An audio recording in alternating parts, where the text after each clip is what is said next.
അൽഹംദുലില്ലാ, അള്ളാഹുവിൻ്റെ അനുഗ്രഹത്താൽ സൂറത്തു യൂസുഫിലെ ഒന്നാമത്തത് മുതൽ ആറാമത്തത് വരെയുള്ള ആയത്തുകളാണ് നമ്മൾ ഓതി വെച്ചത്. സൂറത്തുൽ ഇസ്രാ പൂർത്തിയായതിനു ശേഷം സൂറത്തുൽ യൂസുഫ് എന്തുകൊണ്ട് തിരഞ്ഞെടുത്തു എന്ന് നിങ്ങൾ സംശയിക്കുന്നുണ്ടാവും. സ്വാഭാവികമായിട്ടും സൂറത്തുൽ യൂസുഫാണെന്ന് അറിഞ്ഞ സമയത്ത് നിങ്ങൾ ചിന്തിച്ചിട്ടും ഉണ്ടാവും, ഇത് നമുക്കറിയുന്ന സൂറത്തല്ലേ, യൂസുഫ് നബിൻ്റെ കഥ നമ്മൾ കേൾക്കാത്തൊന്നല്ലേ, നമ്മളെത്ര വാല് കേട്ട കഥയാണ് യൂസുഫ് നബിൻ്റെ കഥ. എത്ര പ്രഭാഷകർ 1-2-3 മണിക്കൂർ നീണ്ടു നിന്ന വാളുകൾ യൂസുഫ് അലൈഹി ഇസ്ലാമിൻ്റെ കഥ പറഞ്ഞു. നമുക്കറിയുന്ന കഥ അല്ലേ, കഥ നമുക്കറിയാം, പക്ഷെ എന്തറിയില്ല, കഥയുടെ ഉള്ളടക്കം അറിയില്ല. മഹാനായ ഇബ്നു ഖയ്യിം റഹിമഹുല്ലാ അറിയപ്പെട്ട ഹംബലി മദ്ഹബിലെ പണ്ഡിതനാണ്. അദ്ദേഹം പറയുന്നുണ്ട്, സൂറത്തുൽ യൂസുഫിൻ്റെ ഓരോ ആയത്തുകളിലും അല്ലാഹു സുബ്ഹാനഹു വ തആല ഓരോ സന്ദേശങ്ങൾ വെച്ചിട്ടുണ്ട്. അദ്ദേഹം തന്നെ പറയാണ്, 1000-ലധികം സന്ദേശങ്ങൾ, ഐബറത്തുകൾ എന്നാണ് അതിൽ അറബി പറയുക. ഐബറത്തുകൾ ജീവിതവുമായി ബന്ധപ്പെട്ടിട്ടുള്ള ഗുണപാഠങ്ങൾ, 1000-ലധികം ഐബറത്തുകൾ, ഗുണപാഠങ്ങൾ ഈ സൂറത്തിലുണ്ട് എന്നാണ് ഇബ്നു ഖയ്യിം റഹിമഹുല്ലാഹ് പറയുന്നത്. ഈ സൂറത്തിന് സൂറത്തുൽ യൂസുഫ് എന്ന് പേരുള്ളത് പോലെ തന്നെ അഹ്സനുൽ ഖസസ്, ഏറ്റവും നല്ല കഥ എന്നും ഈ സൂറത്തിന് പേരുണ്ട്.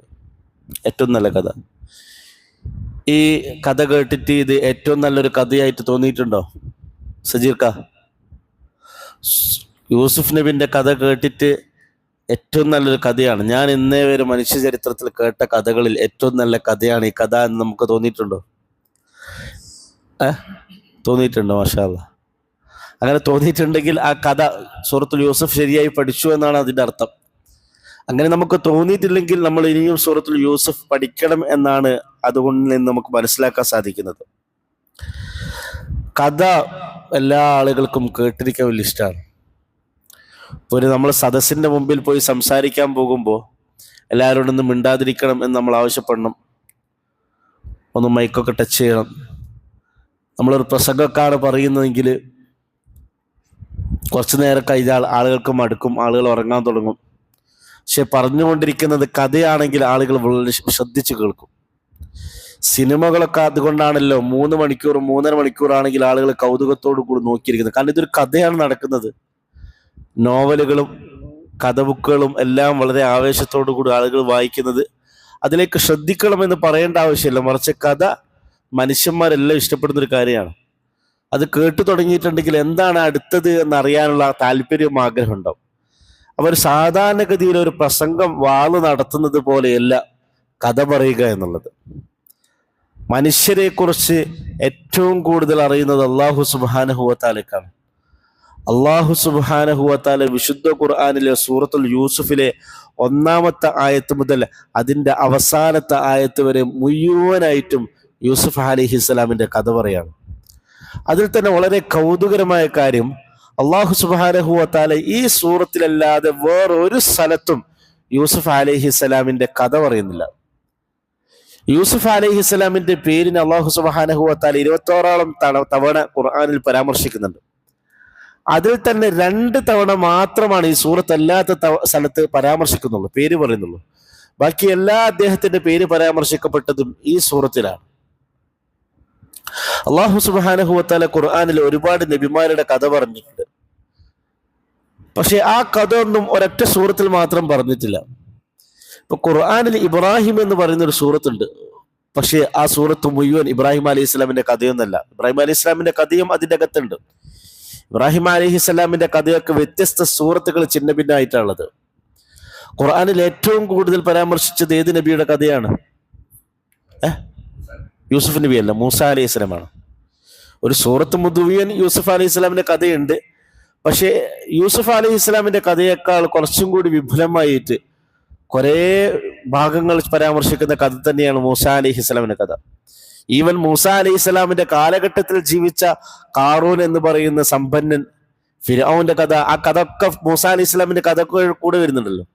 ആ മൂസ അലൈഹിസ്സലാമിന്റെ ചരിത്രമൊന്നും ഒരൊറ്റ സൂറത്തിലല്ല അള്ളാഹു പറഞ്ഞത്, മറിച്ച് വ്യത്യസ്ത ഇടങ്ങളിലായിട്ടാണ് പറഞ്ഞത്. പക്ഷെ അതിൽ നിന്ന് വിഭിന്നമായിട്ടാണ് സൂറത്തുൽ യൂസുഫിൽ ഒരൊറ്റ സൂറത്തിൽ അള്ളാഹു സുബ്ഹാനഹു വ തആല യൂസുഫ് അലൈഹിസ്സലാമിന്റെ കഥ പറഞ്ഞു. എന്താണ് ഈ കഥകൾ പറയുന്നതിന്റെ, ചരിത്ര സംഭവങ്ങൾ പറയുന്നതിന്റെ പിറകിലുള്ള ലക്ഷ്യം, ഉദ്ദേശം എന്താ എന്താ മജീദ് ക? അത് എന്റർടൈൻമെന്റ് ചെയ്യിപ്പിക്കാനല്ല. അപ്പൊ നമ്മളൊരു കഥ ബുക്ക് വായിക്കുന്നു, അല്ലൊരു നാടകം കാണുന്നു. ഇതൊക്കെ പറയുന്നത് സാധാരണഗതിയിൽ നാടകവും സിനിമ ഒക്കെ നമ്മളെ നാട്ടിലുള്ള സാധനമാണല്ലോ. അതൊക്കെ എന്റർടൈൻമെന്റിന് വേണ്ടിയാണ് നമ്മൾ കാണുന്നത്. ഖുർആനിൽ പറഞ്ഞിരിക്കുന്ന മുഴുവൻ കഥകളുടെയും പിറകിലുള്ള ഉദ്ദേശം ആ കഥക്കകത്തുകൂടി അള്ളാഹു സുബ്ഹാനഹു വ തആല ചില സന്ദേശങ്ങൾ കൈമാറുകയാണ്.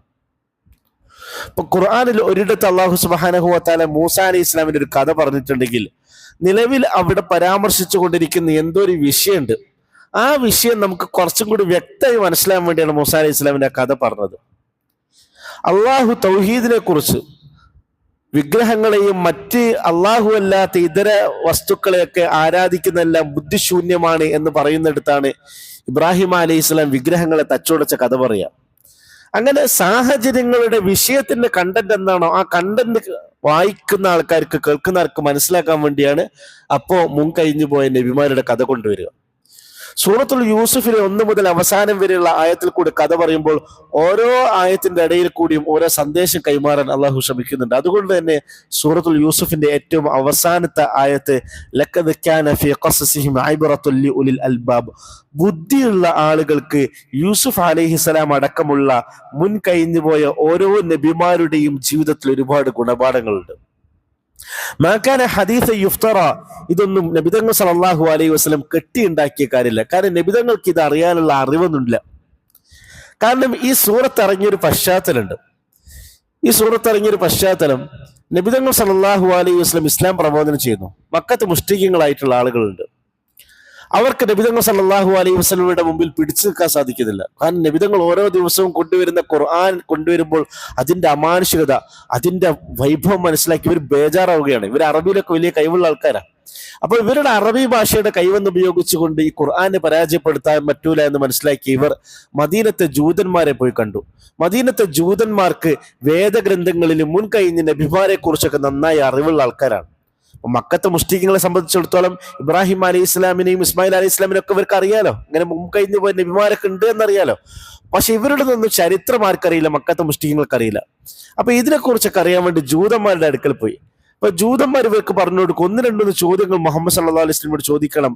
അദ്ദേഹം ഇതിനെല്ലാം ശരിയായ രീതിയിൽ ഉത്തരം പറയുന്നുണ്ടെങ്കിൽ അദ്ദേഹം യഥാർത്ഥ നബിയാണ്, ഇല്ല എങ്കിൽ അദ്ദേഹം നബിയല്ല. അങ്ങനെ ഒരുപാട് ചോദ്യങ്ങൾ ചോദിച്ച കൂട്ടത്തിൽ ചോദിക്കാൻ ഏൽപ്പിച്ചൊരു ചോദ്യമായിരുന്നു യൂസുഫ് അലൈഹിസ്സലാമിന്റെയും അദ്ദേഹത്തിന്റെ കഥയെയും കുറിച്ച് ചോദിക്കണം എന്ന് പറഞ്ഞു. ജൂതന്മാർക്ക് ഇത് അറിയുന്നത് അവരുടെ തൗറാത്തിൽ യൂസുഫ് അലൈഹി ഇസ്ലാമിനെ കുറിച്ചുള്ള പരാമർശം ഉള്ളതുകൊണ്ടാണ്. യാക്കൂബ് അലൈഹി ഇസ്ലാമിനെ കുറിച്ച്, യൂസുഫ് അലൈഹി ഇസ്ലാമിനെ കുറിച്ചൊക്കെ തൗറാത്തിലുണ്ട്. അപ്പൊ ഈ മക്കത്തെ മുഷ്രിക്കുകൾ വന്ന് നബിതങ്ങൾ സല്ലല്ലാഹു അലൈഹി വസല്ലമയോട് ചോദിച്ചു. അതേ തുടർന്നാണ് സൂറത്തുൽ യൂസുഫ് ഇറങ്ങുന്നത്. സൂറത്തുൽ യൂസുഫിൽ കേവലമായിട്ട് യൂസുഫ് അലൈഹിസ്സലാമിന്റെ ചരിത്രം പറയുന്നതിലുപരിയായിട്ട് യൂസുഫ് അലൈഹിസ്സലാമിന്റെ ജീവിതത്തിൽ നടന്ന വളരെ മൈന്യൂട്ടായിട്ടുള്ള കാര്യങ്ങൾ പോലും നബിതങ്ങൾ സല്ലല്ലാഹു അലൈഹി വസല്ലം ആർക്ക് പറഞ്ഞു കൊടുക്കാണ്? മക്കത്തെ മുഷ്രിക്കുകൾക്ക് പറഞ്ഞു കൊടുക്കാണ്. മക്കത്തെ മുഷ്രിക്കുകൾക്ക് മനസ്സിലായി, മദീനത്തെ ജൂതന്മാർക്ക് മനസ്സിലായി ഇത് അള്ളാഹുവിന്റെ ദൂതനാണെന്ന് അവർക്ക് മനസ്സിലായി. മാക്കാന ഹദീസ യുഫ്തറ, ഇത് മുഹമ്മദ് സല്ലല്ലാഹു അലൈഹി വസല്ലം കെട്ടിച്ചമച്ച് പറയുന്നല്ല. വലാകിൻ തസ്ദീഖ അല്ലദീ ബൈന യദൈഹി വതഫ്സീല കുല്ലി ശൈഇൻ വഹുദൻ വറഹ്മതൻ ലിഖൗമി യുഅ്മിനൂൻ, മുഅ്മിനീങ്ങളായിട്ടുള്ള ആളുകൾക്ക് അള്ളാഹു അവന്റെ റഹ്മത്തായി ഇറക്കി കൊടുത്ത, സന്മാർഗമായി ഇറക്കി കൊടുത്ത, മുഴുവൻ കാര്യങ്ങൾ വിശദീകരിച്ചു കൊടുക്കുന്ന, മുൻകഴിഞ്ഞു പോയ വേദഗ്രന്ഥങ്ങളിലൊക്കെ വന്നു കയറ്റുള്ള മനുഷ്യ ചരിത്രത്തിലെ പ്രവാചകന്മാരുടെ ചരിത്രങ്ങളെല്ലാം പ്രതിപാദിക്കുന്ന ഗ്രന്ഥമാണ് ഇത് എന്ന് പറഞ്ഞുകൊണ്ട് ഖുർആൻ അവർക്ക് മനസ്സിലായി. പക്ഷെ അത് മനസ്സിലാക്കിയിട്ട് പോലും അവർ എന്ത് ചെയ്തില്ല, വിശ്വസിച്ചിട്ടില്ല എന്നുള്ളതാണ് അതിവർ ഗൗരവമായ കാര്യം. അപ്പോൾ ഖുർആനിലെ ഓരോ ആയത്തിന്റെയും ഉദ്ദേശം അതിലെ പാഠങ്ങൾ ഉൾക്കൊള്ളുകയാണ്. പക്ഷെ ആരാ പാഠങ്ങൾ ഉൾക്കൊള്ളേണ്ടത്? ബുദ്ധിയുള്ള ആളുകളാണ്. ഖുർആൻ സംസാരിക്കുന്ന ബുദ്ധിയുള്ളവരോടാണ്, അല്ലേ? ഖുർആൻ ബുദ്ധിയുള്ളവരാണ്. പലയിടങ്ങളിലും ഖുർആൻ പറയുന്നുണ്ട്, നിങ്ങൾ ചിന്തിക്കുന്നില്ലേ? നോക്കൂ, നിങ്ങൾ സൂറത്തുൽ യൂസുഫിന്റെ 2-ാമത്തെ ആയത്തിൽ തന്നെ അള്ളാഹു പറയുന്നത് ലഅല്ലക്കും താഖിലൂൻ, നിങ്ങൾ ബുദ്ധിയുള്ളവരാണ്, ചിന്തിച്ച് മനസ്സിലാക്കണം.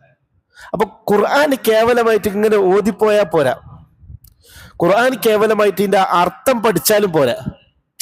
ഒരു ഖുർആന്റെ തർജ്ജമ എടുത്തു വെച്ച് വായിച്ചാലും മതിയാവൂല. തർജ്ജമ എടുത്ത് വായിച്ച് നമ്മൾ ഒറ്റയ്ക്കിരുന്നിട്ട് അതിൽ ചിന്തിച്ചിട്ടുണ്ടെങ്കിൽ അള്ളാഹു സുബ്ഹാനഹു വ തആല ഖുർആന്റെ അത്ഭുതങ്ങൾ നമ്മുടെ മുമ്പിൽ തുറന്നു വരും. മഹാനായ ഇമാം റാസി റഹിമഹുല്ലാ എന്ന് പറയുന്ന അറിയപ്പെട്ട തഫ്സീറിന്റെ പണ്ഡിതനുണ്ട്. അഖീദയിലൊക്കെ അഗ്രഗണ്യനായ പണ്ഡിതനാണ്.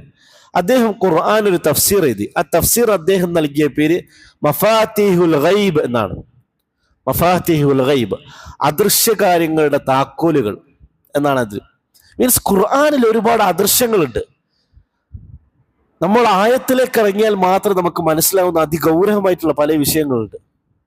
ആ ആയത്തിലേക്ക് നമ്മൾ ഇറങ്ങി ബുദ്ധി ഉപയോഗിക്കണം.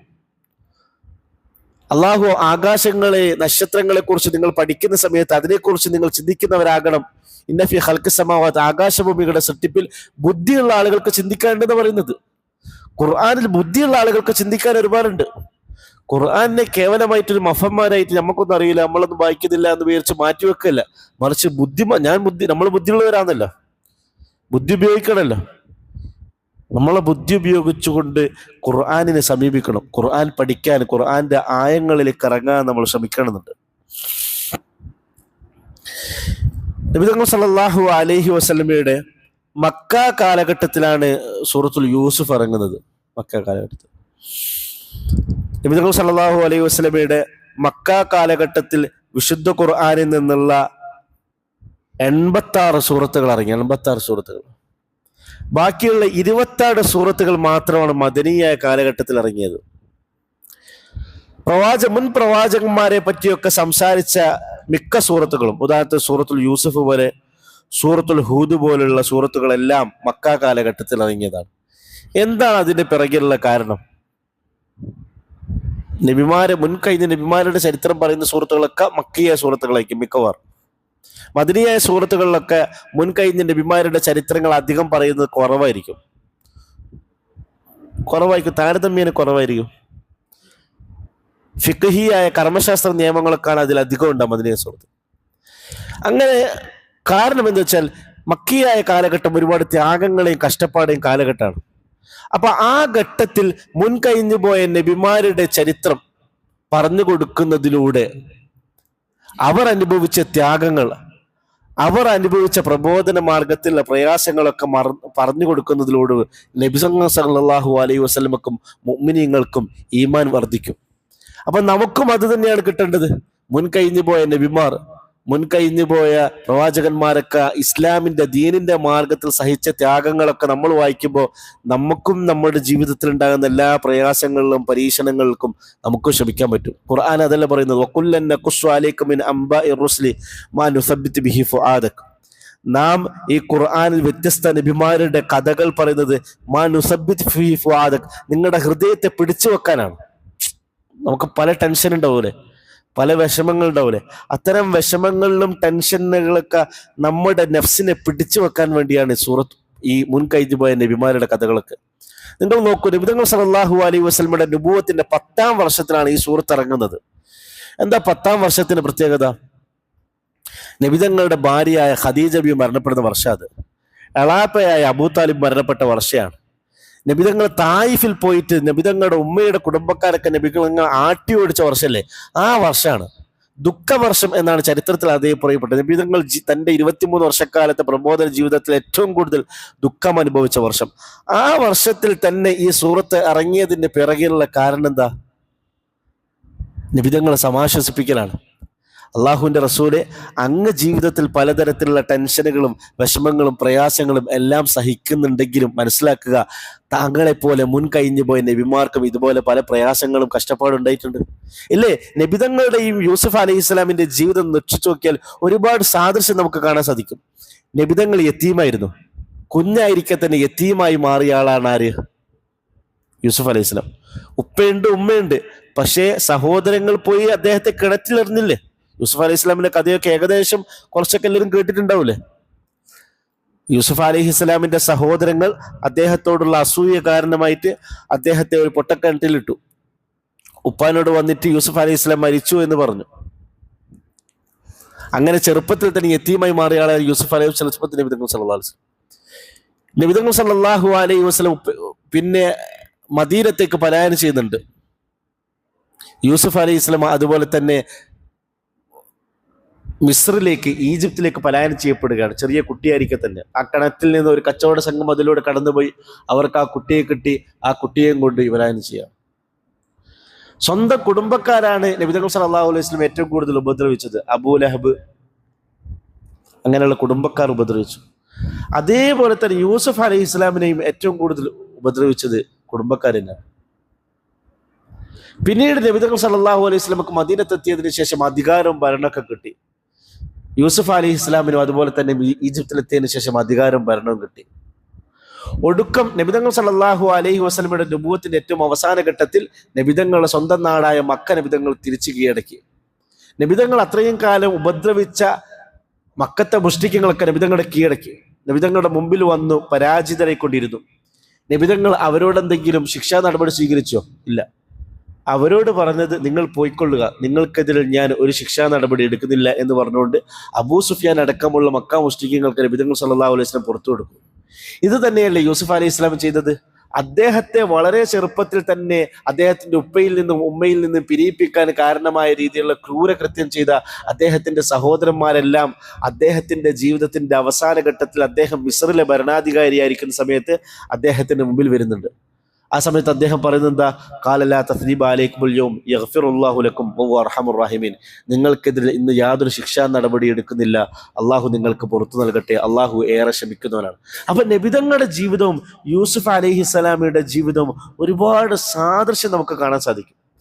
അപ്പൊ ആ യൂസുഫ് അലൈഹിസ്സലാമിന്റെ ജീവിതം കാണിച്ചിട്ട് ടെൻഷൻ ആവണ്ട എന്ന് നബിതങ്ങൾ പഠിപ്പിക്കുകയാണ്. അപ്പൊ ഇത് ആർക്കും കൂടിയുള്ള പാടാണ്. ഇത് നബിതങ്ങൾക്ക് ഇറങ്ങിയതല്ല, ഇത് മക്കത്തെ കുഷ്ടികൾക്കോ സഹാബാക്കൾക്കോ ഇറങ്ങിയതില്ല, ഇത് നമുക്കിറങ്ങിയ സൂറത്താണ്. ഇന്ന് ദുനിയാവിൽ ടെൻഷൻ ഇല്ലാത്ത ഏത് മനുഷ്യനാണുള്ളത്? വിഷമില്ലാത്ത ആരാ ഉള്ളത്? പലതരം ടെൻഷൻ ഉണ്ടാവില്ലേ? ഇപ്പൊ യൂസുഫ് അലൈഹി ഇസ്ലാമിന്റെ കഥയിൽ തന്നെ യൂസുഫ് അലൈഹി ഇസ്ലാമിന്റെ ഏറ്റവും വലിയ ടെൻഷൻ എന്താ? കുടുംബക്കാർ. ഇന്ന് നമുക്കുള്ള ഒരുപാട് ടെൻഷനുകളിൽ ഒരു ടെൻഷൻ എന്താ? കുടുംബക്കാർ തന്നെ ആയിരിക്കും.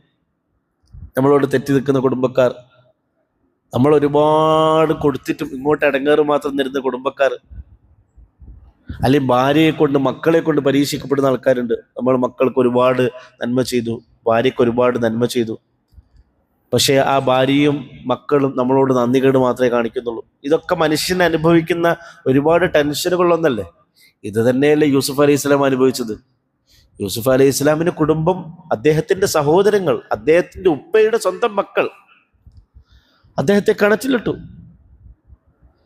അപ്പൊ ആ നബിമാരുടെ ചരിത്രം കാണിച്ച് അള്ളാഹു പറയാണ്, ഫസ്ബിർ കമാ സബറ ഉലുൽ അസ്മി മിനർ റുസ്ലി വലാ തസ്തഅജിൽ ലഹും. മുൻകഴിഞ്ഞ നബിമാരെല്ലാം ക്ഷമിച്ചതുപോലെ നിങ്ങളും ക്ഷമിക്കുക. ആ നബിമാർക്കാണ്, പ്രവാചകന്മാരുടെ കൂട്ടത്തിൽ ലക്ഷോപലക്ഷക്കണക്കിന് നബിമാരുടെ കൂട്ടത്തിൽ ഉലുൽ അസ്മി എന്ന് പറയുന്ന 5 നബിമാരുണ്ട്. 5 നബിമാർ, അവരാണ് ഏറ്റവും ഉന്നതരായിട്ടുള്ള നബിമാരെ കണക്കാക്കപ്പെടുന്നത്. ഈ 5 നബിമാരുടെ പ്രത്യേകത എന്താണ്? 5 നബിമാർ ആരൊക്കെയാണ്? ഇബ്രാഹിം അലൈഹി ഇസ്ലാം, മൂസ അലൈഹി ഇസ്ലാം, ഈസാ അലൈഹി ഇസ്ലാം,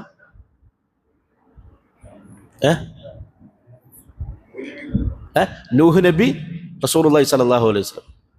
നൂഹ് നബി, ഇബ്രാഹിം അലൈഹി ഇസ്ലാം, മൂസ നബി, ഈസാ നബി, റസൂൽ സല്ലല്ലാഹു അലൈഹി വസല്ലം. ഇവർക്ക് ഉലുൽ അസ്മ് എന്ന് പേര് കിട്ടാനുള്ള കാരണം ഇവരാണ് ഏറ്റവും കൂടുതൽ പ്രയാസം ജീവിതത്തെ അനുഭവിച്ചത്. അപ്പൊ നമ്മളെ ജീവിതത്തിൽ വല്ലാതെ പ്രയാസം വിഷമങ്ങളൊക്കെ വരുമ്പോൾ നമ്മൾ എന്ത് ചിന്തിച്ചാൽ മതി? ഏറ്റവും വലിയ നബിമാരായി മാറിയ ആൾക്കാർ തന്നെ ജീവിതത്തിൽ ഒരുപാട് പരീക്ഷണം വന്ന ആൾക്കാരാണ്. അവർ ക്ഷമിച്ചത് കൊണ്ട് അവർ അള്ളാഹുവിന്റെ അടുക്കൽ ഏറ്റവും വലിയ സ്ഥാനം കിട്ടിയവരായി. നമ്മുടെ ജീവിതത്തിലും സാമ്പത്തിക മേഖലയിൽ, രോഗങ്ങളിൽ, കുടുംബത്തിൽ എല്ലാം പല വിഷമങ്ങളുണ്ടെങ്കിൽ നമ്മൾ ക്ഷമിക്കുക. അള്ളാഹു അത് കാരണമായിട്ട് നമ്മുടെ സ്ഥാനങ്ങൾ അള്ളാഹു സുബ്ഹാനഹു വ തആല വളർത്തും, ഉയർത്തും. മഹാനായ അത്താ ഇബ്നു അബി റബാഹ് എന്ന് പറയുന്ന ഇബ്നു അബ്ബാസ് റളിയല്ലാഹു അൻഹുവിന്റെ ശിഷ്യനുണ്ട്. അദ്ദേഹം പറയുന്നൊരു വചനമുണ്ട്, ലാ യസ്മഉ സൂറത്തുൽ യൂസുഫ് മഹ്സൂനൻ ഇല്ല ഇസ്തറാഹ ഇലൈഹി. ഒരു മനുഷ്യൻ വളരെ വിഷമത്തിലും ദുഃഖത്തിലും സൂറത്തുൽ യൂസുഫ് അതിൻ്റെ ആശയവും അർത്ഥവും അറിഞ്ഞുകൊണ്ട് പാരായണം ചെയ്ത് മനസ്സിലാക്കാൻ ശ്രമിക്കുന്നുണ്ടെങ്കിൽ അവൻ്റെ ആ വിഷമവും ടെൻഷനെല്ലാം അവനിൽ നിന്ന് ഇല്ലാതാവും. ടെൻഷനില്ല, മനസ്സിന്റെ സമാധാനം കിട്ടുന്ന സൂറത്താണ് സൂറത്തുൽ യൂസുഫ്. ഈ സൂറത്തിന് തൊട്ട് മുമ്പുള്ള സൂറത്താണ് സൂറത്തുൽ ഹൂദ്. സൂറത്തുൽ ഹൂദും സൂറത്തുൽ യൂസുഫും വളരെ വ്യത്യാസമുണ്ട്. സൂറത്തുൽ ഹൂദിൽ അള്ളാഹു സുബ്ഹാനഹു വ തആല നരകത്തെക്കുറിച്ചുള്ള അതിഗൗരവമായിട്ടുള്ള കാര്യങ്ങളൊക്കെ സംസാരിക്കുന്നുണ്ട്. അതുകൊണ്ടാണ് നബി തങ്ങൾ സല്ലല്ലാഹു അലൈഹി വസല്ലം പറഞ്ഞത് ഷയ്യബത്തിനി ഹൂദ്, എനിക്ക് നര ബാധിപ്പിച്ചത് സൂറത്തുൽ ഹൂദാണ്. എനിക്ക് നര ബാധിപ്പിച്ചത് എന്ന് പറഞ്ഞാൽ പ്രവാചകന് തന്നെ വളരെയധികം പേടി ഉണ്ടാക്കുന്ന നരകങ്ങളെക്കുറിച്ചും ശിക്ഷകളെക്കുറിച്ചൊക്കെയുള്ള പരാമർശം സൂറത്തുൽ ഹൂദിൽ വന്നിട്ടുണ്ട്. പക്ഷേ ഖുർആനിലെ സ്വാഭാവികമായിട്ടും മക്കിയായ സൂറത്തുകളിലൊക്കെ വരാറുള്ള ഇത്തരം നരകത്തെ പറ്റിയുള്ള പേടിപ്പെടുത്തുന്ന പരാമർശങ്ങളൊന്നും സൂറത്തുൽ യൂസുഫിൽ അള്ളാഹു പറഞ്ഞിട്ടില്ല.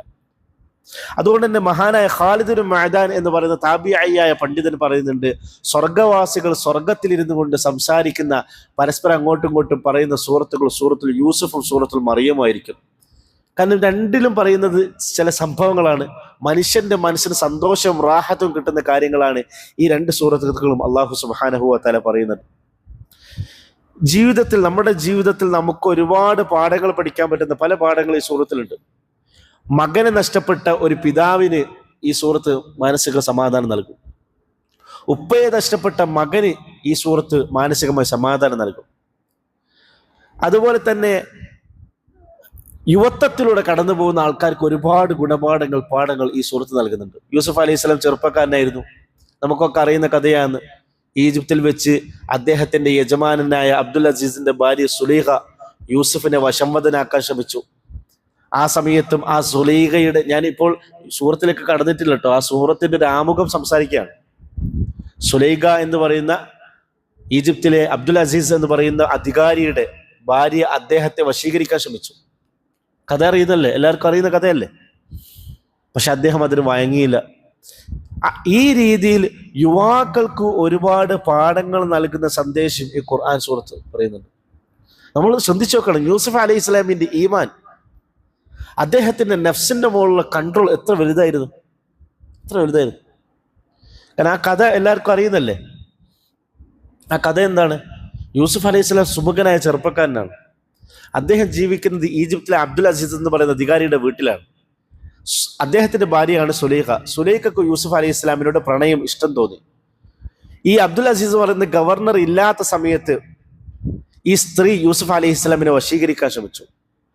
6 കാര്യങ്ങൾ കൊണ്ട് എല്ലാ നിലക്കും തെറ്റ് ചെയ്യാനുള്ള എല്ലാ സാഹചര്യങ്ങളും അത് യൂസുഫ് അലൈഹി ഇസ്ലാമിനുണ്ട്. ഒന്നാമത്തത്, അദ്ദേഹം അന്ന് അടിമയാണ്. അടിമയെ സംബന്ധിച്ചിടത്തോളം യജമാനൻ പറയുന്നത് അനുസരിക്കണം. അപ്പൊ സുലൈഖ പറഞ്ഞത് യൂസുഫ് അലൈഹി സ്വലാം അനുസരിച്ചിട്ടുണ്ടെങ്കിൽ യൂസുഫ് അലൈഹി സ്വലാം കുറ്റക്കാരനല്ല. എന്നിട്ട് പോലും ആ പാപത്തിൽ നിന്ന് യൂസുഫ് അലൈഹി സ്വലാം മാറി നിന്നു. നമ്മൾ ശ്രദ്ധിക്കണം. രണ്ടാമത്തത്, അദ്ദേഹം സ്വന്തം നാട്ടിലല്ല, വേറെ ഏതോ നാട്ടിലാണ്. അദ്ദേഹത്തിന് ഉപ്പയില്ല, ഉമ്മയില്ല, ആരും ആ ഈജിപ്ത് എന്ന് പറയുന്ന നാട്ടിലില്ല. എല്ലാവർക്കും പറ്റുന്ന തെറ്റാണ്. നാട്ടിലുള്ള സമയത്ത് തെറ്റുകളോ കുറ്റങ്ങളോ പാപങ്ങളോ ഒന്നും ചെയ്യൂല. നാട്ടിൽ നിന്ന് പുറത്തിറങ്ങിയാൽ എല്ലാ ഹറാമും ചെയ്യും. എല്ലാവരും ഹറാമ് ചെയ്ത് എവിടെ പോയിട്ടേക്കും? നാട്ടിൽ നിന്ന് പുറത്തു വെച്ച്. അതുകൊണ്ടാണ് മഹാനായ ഉമർ റളിയല്ലാഹു അൻഹു പറഞ്ഞത്, നീ ഒരാളെ കുറിച്ച് വിലയിരുത്തണമെങ്കിൽ 3 കാര്യങ്ങൾ നീ അവൻ്റെ ഒപ്പം ചെയ്യണം. ഒന്നുകിൽ നീ അവൻ്റെ ഒപ്പം യാത്ര ചെയ്യണം, രണ്ടാമതായിട്ട് അവനുമായിട്ട് എന്തെങ്കിലും കച്ചവട ഇടപാടുകൾ നടത്തണം, മൂന്നാമതായിട്ട് അവൻ്റെ അയൽപ്പക്കത്ത് നീ താമസിക്കണം. ഇത് 3 ചെയ്യാതെ അയാൾ ഉഷാറാന്ന് പറയാൻ പാടില്ല എന്നാ. അപ്പൊ നമ്മൾ മോക്കൊരു പുതിയാപ്പിളെ ആലോചിക്കുന്നുണ്ടെങ്കിൽ ഒറ്റ നോട്ടത്തിൽ കണ്ടാൽ മാത്രം പോരാ, എന്ത് ചെയ്യണം? അവൻ്റെ കൂടെ ഒന്ന് യാത്ര ചെയ്ത് നോക്കണം. നാട് വിട്ടാലാണ് എല്ലാവരും എന്ത് ചെയ്യുക? മുഖംമൂടി അയ്യാന്ന് പറയൂലേ. ഈ രീതിയിൽ യൂസുഫ് അലൈഹി സ്വലാം സ്വന്തം നാട്ടിലല്ല, വേറെ ഏത് നാട്ടിലാണ്. അദ്ദേഹം ഒരു തെറ്റ് ചെയ്ത് പിടിക്കപ്പെട്ടാലൊന്നും കുടുംബക്കാരറിയില്ല. നമ്മൾ പല ഹറാമുകളിൽ നിന്ന് മാറി നിൽക്കുന്നതുകൊണ്ടാ. ഉപ്പ അറിയും, ഉമ്മ അറിയും, നാട്ടുകാരറിയും, മോശമാണ് അത് വിചാരിച്ചിട്ടല്ലേ. യൂസുഫ് അലൈഹി സ്വലാമിന് ആ പ്രശ്നമില്ല, ആരും അറിയില്ല. മൂന്നാമതായിട്ട്, അദ്ദേഹമല്ല ആ സ്ത്രീയുടെ പിറകിൽ പോയത്, ആ സ്ത്രീയാണ് യൂസുഫ് അലൈഹി സ്വലാമിന് പിറകിൽ വന്നത്. ആ സമയത്തും അദ്ദേഹം തന്റെ മനസ്സിനെ കൺട്രോൾ ചെയ്തിട്ടുണ്ടെങ്കിൽ അത് എത്ര വലിയ അത്ഭുതകരമായ കാര്യമാണ്. അത്ര വലിയ മനസ്സിന്റെ മുകളിലുള്ള കൺട്രോളാണ്. നാലാമതായിട്ട് ഖുർആൻ തന്നെ പറയുന്നുണ്ട്, വഅല്ലഖത്തിൽ അബ്വാബ്, ആ പെണ്ണ് ആ കൊട്ടാരത്തിന്റെ വാതിലുകളൊക്കെ അടച്ചിട്ടുണ്ട്. അവളുടെ ഭർത്താവില്ല, ആരുമില്ല. അപ്പൊ ആരും കാണാത്ത രീതിയിൽ തെറ്റ് ചെയ്യാനുള്ള എല്ലാ സാഹചര്യങ്ങളും യൂസുഫ് അലൈഹി സ്വലാം ഉണ്ട്. ആ സമയത്താണ് അദ്ദേഹം ഈ പാപത്തിൽ നിന്ന് മാറി നിൽക്കുന്നത്. അഞ്ചാമത്തെ, ഈ സംഭവം നടക്കുന്ന സമയത്ത് അദ്ദേഹം യുവാവായിരുന്നു. ഒരു മനുഷ്യന് സ്വാഭാവികമായിട്ടും സിന പോലുള്ള, വ്യഭിചാരം പോലുള്ള ഒരു പാപകർമ്മത്തിൽ പെട്ടുപോകാനുള്ള ഏറ്റവും സാധ്യമായിട്ടുള്ള പ്രായത്തിലാണ് അദ്ദേഹം ഉള്ളത്. എന്നിട്ട് പോലും അദ്ദേഹം അതിൽ നിന്ന് രക്ഷപ്പെട്ടു. ആറാമതായിട്ട് ഈ സംഭവം നടക്കുന്ന സമയത്ത് യൂസുഫ് അലൈഹി ഇസ്ലാം അവിവാഹിതനാണ്, വിവാഹം കഴിച്ചിട്ടില്ല. ഇപ്പൊ നബി തങ്ങൾ സല്ലല്ലാഹു അലൈഹി വസല്ലമയുടെ ഒരു ഹദീസ് ഉണ്ട്, നിങ്ങളെങ്ങാനും ഒരു അന്യയായ സ്ത്രീയെ കണ്ടു, അവളുടെ ശരീരത്തിൽ നിങ്ങൾക്ക് താല്പര്യം തോന്നുകയാണെങ്കിൽ നിങ്ങൾ പെട്ടെന്ന് നിങ്ങളുടെ ഭാര്യയുടെ അടുക്കൽ പോകണം. എന്നിട്ട് നിങ്ങളുടെ മനസ്സിന്റെ ശരീരത്തിന്റെ താല്പര്യം നിങ്ങളുടെ ഭാര്യയുടെ കൂടെ നിങ്ങൾ ചെലവഴിക്കണം. നിങ്ങൾ ഹറാമായ രീതിയിൽ നിങ്ങൾ ചെലവഴിക്കാൻ പാടില്ല എന്ന് നബി തങ്ങൾ സല്ലല്ലാഹു അലൈഹി വസല്ലമയുടെ ഹദീസിന്റെ ആശയമുണ്ട്. യൂസുഫ് അലൈഹി ഇസ്ലാമിന് നോക്കൂ, സുലൈഖക്ക് വഴങ്ങി കൊടുത്തിട്ടില്ലെങ്കിൽ യൂസുഫ് അലൈഹി ഇസ്ലാമിന് വേറെ എവിടെയെങ്കിലും ഒരു വകുപ്പുണ്ടോ? ഭാര്യ വേറെ എവിടെ ഇല്ലല്ലോ. അപ്പം ഭാര്യയൊന്നുമില്ല, ഏതായാലും ഭാര്യയൊന്നുമില്ല, സുലൈഖന്റെ കൂടെ കുറച്ച് സമയം സ്പെൻഡ് ചെയ്യാന്ന് സ്വാഭാവികമായിട്ട് യൂസുഫ് അലൈഹി ഇസ്ലാം ചിന്തിച്ചൂടെ? ഈ രീതിയിൽ 6 തെറ്റ് ചെയ്യാനുള്ള കാരണങ്ങളൊക്കെ ഉണ്ടായിട്ടും ആ തെറ്റിൽ നിന്ന് മാറി നിന്ന യൂസുഫ് അലൈഹി ഇസ്ലാമിന്റെ ജീവിതം, അത് യുവാക്കൾക്ക് പാപങ്ങളിൽ നിന്ന് മാറി നിൽക്കാനുള്ള ഒരുപാട് പാടാണ്. അപ്പൊ നമ്മുടെ മനസ്സിന് സമാധാനം നൽകുന്നതാണ്, പാപങ്ങളിൽ നിന്ന് മാറി നിൽക്കാൻ നമുക്ക് ഉപകാരപ്പെടുന്നതാണ്. ഈ രീതിയിൽ ഒരുപാട് ഗുണപാഠങ്ങളുള്ള സൂറത്താണ് സൂറത്തുൽ യൂസുഫ് അലൈഹി ഇസ്ലാം. നമ്മളെ അറബ് രാജ്യങ്ങളിൽ ജയിലിൽ കഴിയുന്ന ഒരുപാട് പണ്ഡിതരുണ്ട്. ഗവൺമെന്റിനെതിരെ സംസാരിച്ചതിൻ്റെ പേരിൽ, അല്ലെങ്കിൽ നാട്ടിൽ നടക്കുന്ന കുറ്റകൃത്യങ്ങൾക്കെതിരെയൊക്കെ സംസാരിച്ചതിൻ്റെ പേരിൽ അറസ്റ്റ് ചെയ്യപ്പെട്ടു വിവിധ അറബ് രാജ്യത്തിൽ കഴിയുന്ന ഒരുപാട് പണ്ഡിതന്മാരുണ്ട്. അതിൽ ഒരു പണ്ഡിതന്റെ കഥ കഴിഞ്ഞ ദിവസം കേട്ടു. അദ്ദേഹത്തെ ഇതുപോലെ നാട്ടിൽ, സൗദിയിലൊക്കെ ഒരുപാട് ഭരണാധികാരികൾ, ഒരുപാട് പണ്ഡിതന്മാർ ജയിലുണ്ടല്ലോ. നാട്ടിൽ പല തെറ്റുകുറ്റങ്ങൾ അധികരിക്കുമ്പോൾ ഇതൊക്കെ നിർത്തണം എന്ന് പറഞ്ഞതിൻ്റെ പേരിലാണ് അവരൊക്കെ അധികം ജയിലിലിട്ടത്. അപ്പൊ ഇദ്ദേഹത്തെ ജയിലിലിട്ടതോടുകൂടി കുടുംബക്കാരെ കാണാൻ ഒരാഴ്ചയിൽ 30 മിനിറ്റ് അനുവദിച്ചു. അപ്പൊ അത്ര സ്വാഭാവികമായിട്ടും അത്ര 30 മിനിറ്റ് ഒന്നും അനുവദിക്കാറില്ല. ഇദ്ദേഹത്തിന് അനുവദിച്ച് കിട്ടിയതിന്റെ പിറകിലുള്ള കാരണം, അദ്ദേഹത്തിന്റെ മകനും അതേ ഗവൺമെന്റിന്റെ കീഴിൽ ജോലി ചെയ്യുന്ന ഒരാളാണ്. അപ്പൊ മകന്റെ സ്വാധീനം, മകന്റെ ശ്രമങ്ങളൊക്കെ കൊണ്ട് ആഴ്ചയിൽ 30 മിനിറ്റ് കുടുംബക്കാരെ കാണാം, ഭാര്യയും മക്കളെയും പേരമക്കളെയൊക്കെ കാണാം. അപ്പൊ ഈ പണ്ഡിതനെ സംബന്ധിച്ചിടത്തോളം പ്രായമുള്ള ആളാണ്, അദ്ദേഹത്തിന് വലിയ സന്തോഷമുള്ള കാര്യമാണ് എന്ത്, ആഴ്ചയിൽ ഈ 30 മിനിറ്റ് കിട്ടുക എന്നുള്ളത്. അപ്പോൾ ഒരാഴ്ച കഴിയുമ്പോൾ ഇങ്ങനെ കാത്തു നിൽക്കും. ആഴ്ചയിൽ നിന്നല്ല കേട്ടോ, ഒരു മാസത്തിൽ 30 മിനിറ്റ്, ആഴ്ചയിലല്ല കേട്ടോ, ഒരു മാസത്തിൽ 30 മിനിറ്റ്. അപ്പൊ ഇദ്ദേഹം ഒരു മാസത്തിൽ ആ ദിവസം ഇങ്ങനെ കാത്തുക്കും, ആ ദിവസത്തിലൊന്ന് കുടുംബക്കാരെ കാണാലോ, സംസാരിക്കാലോ. അങ്ങനെ പിന്നീട് ഇദ്ദേഹത്തിന്റെ മകന്റെ ഗവൺമെന്റിലുള്ള ജോലി പോയി, മകനും ഗവൺമെന്റിൽ നിന്ന് പുറത്തായി, മകന്റെ സ്വാധീനങ്ങൾ നഷ്ടപ്പെട്ടു. അങ്ങനെ ഈ മാസത്തിൽ 30 മിനിറ്റ് കാണാ എന്നുള്ള ആ അവസരവും നഷ്ടപ്പെട്ടു. പിന്നീട് അതിനുശേഷം ആ പണ്ഡിതന് തൻ്റെ കുടുംബത്തിലേക്ക്, വീട്ടുകാർക്ക് കത്തെഴുതുന്നുണ്ട്, ജയിലിൽ നിന്ന് കത്തെഴുതുന്നുണ്ട്. ആ കത്തില് ആ മഹാനായ പണ്ഡിതൻ പറയാണ്, നിങ്ങൾ ജയിലിൽ വന്ന് കാണുന്ന സമയത്ത് എനിക്കൊരു മാസത്തിൽ ഏറ്റവും കൂടുതൽ സന്തോഷമുള്ള സമയം നിങ്ങളാ വരുന്ന സമയമാണ്. ഞാൻ അതിനു വേണ്ടി കാത്തു നിൽക്കും, എനിക്ക് ഭയങ്കര സമാധാനം, സന്തോഷം, റാഹത്തൊക്കെ കിട്ടും. ഇപ്പൊ അതും കൂടി ഗവൺമെന്റ് നിർത്തലാക്കിയല്ലോ, കാണാൻ പോലും പറ്റുന്നില്ലല്ലോ. ഇപ്പോ അങ്ങനെ മാസത്തിൽ നിശ്ചയപ്പെടുത്തിയ ഒരു ദിവസം ഉണ്ടല്ലോ, ആ ദിവസത്തിലെ 30 മിനിറ്റ് ഉണ്ടല്ലോ, ആ സമയമാകുമ്പോൾ എനിക്ക് നിങ്ങളെ കാണാൻ വല്ലാതെ താല്പര്യവും ആഗ്രഹം തോന്നും. ആ ആഗ്രഹവും താല്പര്യവും ടെൻഷനൊക്കെ കൂടിക്കൂടി വരുമ്പോൾ ഞാൻ സൂറത്തുൽ യൂസുഫ് എടുത്ത് പാരായണം ചെയ്യും. സൂറത്തുൽ യൂസുഫ് ആ 30 മിനിറ്റ് എടുത്ത് ഞാൻ പാരായണം ചെയ്യും. 30 മിനിറ്റ് എടുത്ത് സൂറത്തുൽ യൂസുഫ് ഞാൻ പാരായണം ചെയ്ത് ഞാൻ അവസാനിക്കുമ്പോൾ തന്നെ എൻ്റെ മനസ്സിൻ്റെ സമാധാനവും റാഹത്തും എല്ലാം അള്ളാഹു സുബ്ഹാനഹു വ തആല തിരിച്ചു തന്നിട്ടു. കാരണം സൂറത്തുൽ യൂസുഫിലെ കഥ എന്താണ്? ഒരു മകനെ നഷ്ടപ്പെട്ട ഉപ്പാന്റെ കഥ, ഉപ്പയെ നഷ്ടപ്പെട്ട മകന്റെ കഥ, ജയിലിൽ അകപ്പെട്ട ഒരു നബിയുടെ കഥ, ഇതൊക്കെയല്ലേ ഈ സൂറത്തുൽ യൂസുഫിലുള്ളത്. അപ്പൊ ഈ സൂറത്തുൽ യൂസുഫ് ആ രീതിയിൽ നമ്മുടെ എല്ലാം ജീവിതത്തിൽ ഒരുപാട് സന്തോഷങ്ങൾ, ഒരുപാട് ടെൻഷനുകൾക്കെല്ലാം നമുക്ക് മാറ്റം തരുന്ന സൂറത്താണ് സൂറത്തുൽ യൂസുഫ്. അല്ലാഹു സുബ്ഹാനഹു വ തആല ഖുർആനിന്റെ ആശയങ്ങളിലേക്ക്, ആയങ്ങളിലേക്ക് ഇറങ്ങി പഠനം നടത്താൻ നമുക്കൊക്കെ തൗഫീഖ് പ്രദാനം ചെയ്യുമാറാകട്ടെ. ഇൻഷാ അല്ലാഹ് അടുത്ത ആഴ്ച മുതൽ സൂറത്തുൽ യൂസുഫിലെ ഓരോരോ ആയത്തുകളായിട്ട് നമുക്ക് തുടങ്ങാം. അള്ളാഹു ഖുർആനിന്റെ അഹ്ലുകാരിൽ, ഖുർആനിന്റെ ഇൽമിന്റെ അഹ്ലുകാരിൽ അള്ളാഹു നമ്മളെ ഉൾപ്പെടുത്തി അനുഗ്രഹിക്കുമാറാകട്ടെ. റബ്ബനാ ആതിനാ ഫിദ്ദുനിയ ഹസന